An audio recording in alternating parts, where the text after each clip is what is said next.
सरकार जो कहती है उसका उल्टा करती है। पिछले 11 साल के कार्यकाल में एनडीए की जो केंद्र की सरकार है या स्टेटों में जहाँ जहाँ उनकी सरकार है, आप ये देखो, उन्होंने जो कहा उसका उल्टा किया। अब वो कह रहे हैं कि हम वक्फ में इस संशोधन जो कर रहे हैं इसके जरिए गरीब मुसलमान को लाभ होगा।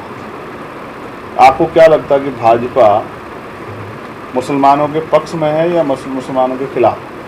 आप आम धारणा मानोगे पूरे भारत में, आप कहीं जाके किसी से पूछ लो, उनके नेताओं के, उनके कार्यकर्ताओं के, उनके लीडरों के, उनके मंत्रियों के, उनकी सरकारों के उनके बयान, उनके जो हैं कथन, उनकी करनी को आप देखोगे तो आपको ऐसा लगेगा कि वो देश की लड़ाई नहीं, देश की तरक्की की लड़ाई नहीं, वो मुसलमानों को कमज़ोर करने की लड़ाई लड़ रहे हैं, उनको नुकसान कर पहुंचाने की लड़ाई लड़ रहे हैं।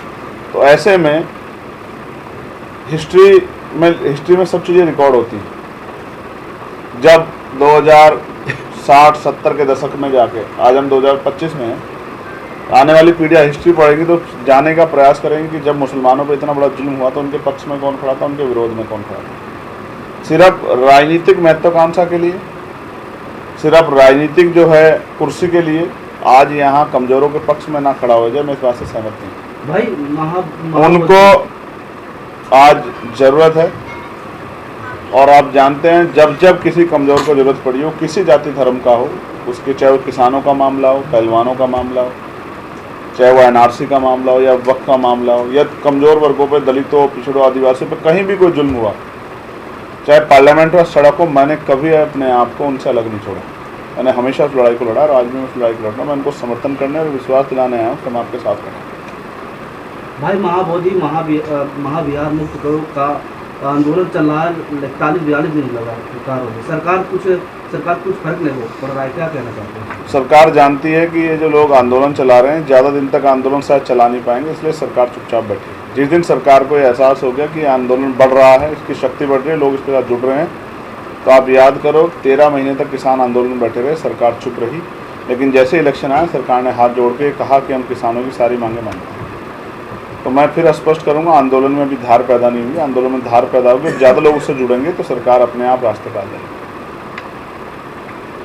भाजपा के विधायक हैं सुनील मणि त्रिपाठी, वो कहते हैं कि जय भीम क्रिमिनल्स बोलते हैं। हाँ, देश के प्राइम मिनिस्टर बोलते हैं इस बात को, देश के प्राइम मिनिस्टर बोलते हैं, देश के होम मिनिस्टर बोलते हैं। अब मुझे नहीं पता कि वो अपनी पार्टी के नेताओं को, बड़े नेताओं को क्रिमिनल मानते हैं, तो मैं तो इसमें कुछ नहीं कह सकता। हम तो जय भीम के नारे से शुरुआत करते हैं, लेकिन मैं आपको रिकॉर्ड दिखा देता हूँ। आप कहूँ तो मोदी जी को जय भीम बोलते हैं, अमित शाह जी को जय भीम बोलते हैं, तो वो जय भीम किसको बोल रहे हैं? वो क्रिमिनल किसको बोल रहे हैं?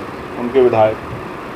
तो शायद मुझे लग रहा है कि वो देश के आदरणीय प्रधानमंत्री जी को और गृह मंत्री जी को क्रिमिनल बोल रहे हैं, तो उनको सोचना चाहिए कि अपने नेताओं के बारे में ऐसा नहीं बोलना चाहिए। सर, आप दोबारा से दलितों के लिए पृथक निर्वाचन की मांग कर रहे हैं, ऐसा? हाँ, ये बड़ा अच्छा सवाल है, क्योंकि जिस तरह की ज्यादतियाँ, पृथक निर्वाचन की बात मैं नहीं कर रहा था, मैं सेपरेट सेटलमेंट की बात कर रहा हूँ।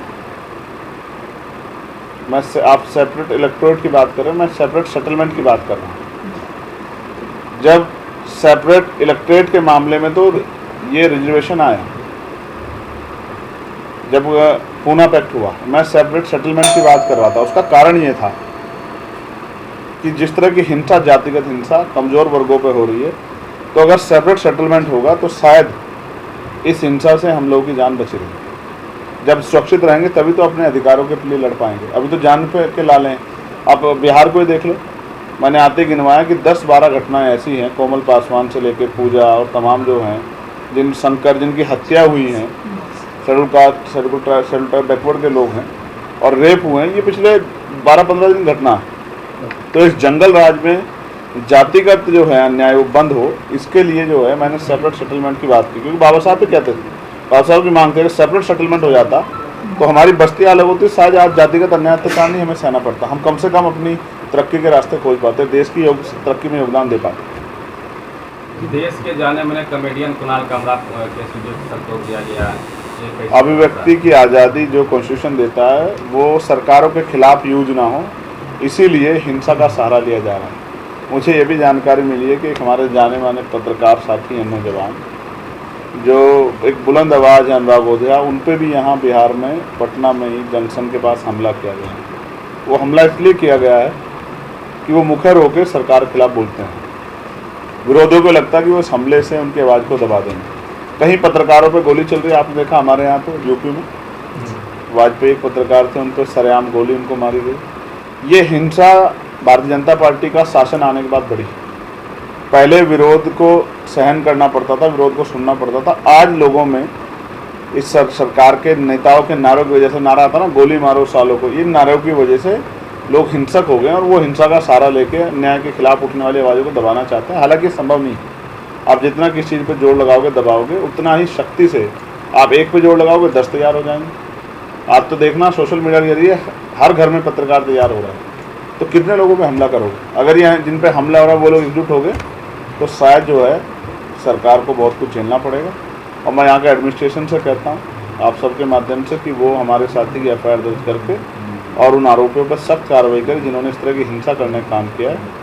क्योंकि अगर इस तरह की हिंसा करने वालों पर सख्त कार्रवाई नहीं तो कल वो किसी और को बड़ा नुकसान नहीं पहुँचा सकते। सर बोध गया कब पहुँच रहे हैं चंद्रशेखर आजाद?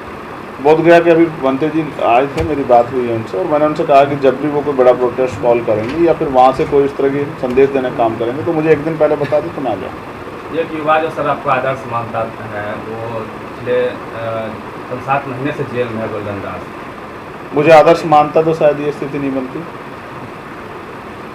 मैं संविधान के आधार पर करता हूँ, मैं ऐसा कुछ कहता नहीं जिसके बाद फिर जो है अपनी बात से पीछे हटना पड़े। सर आप बेगमपुरा की बात करते हैं तो कैसे बेगमपुरा बनाया, क्या प्लान है सर? हाँ, राजनीतिक शक्ति का निर्माण होगा तो बेगमपुरा बनेगा। बेगमपुरा का मतलब समझते हो? बेगमपुरा, बिना गम का राज, जहाँ किसी की ज़िंदगी में कोई गम ना हो, वो कोई किसी जाति का हो किसी धर्म का हो। तो मैं मानता हूँ इससे अच्छा राज नहीं हो सकता जहाँ लोग बिना गम के जीवन जिए।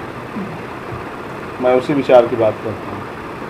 ये किसी व्यक्ति के लिए नहीं, ये एक विस्तृत ऐसा समाज की व्याख्या है जहाँ सब लोग इंसाफ पसंद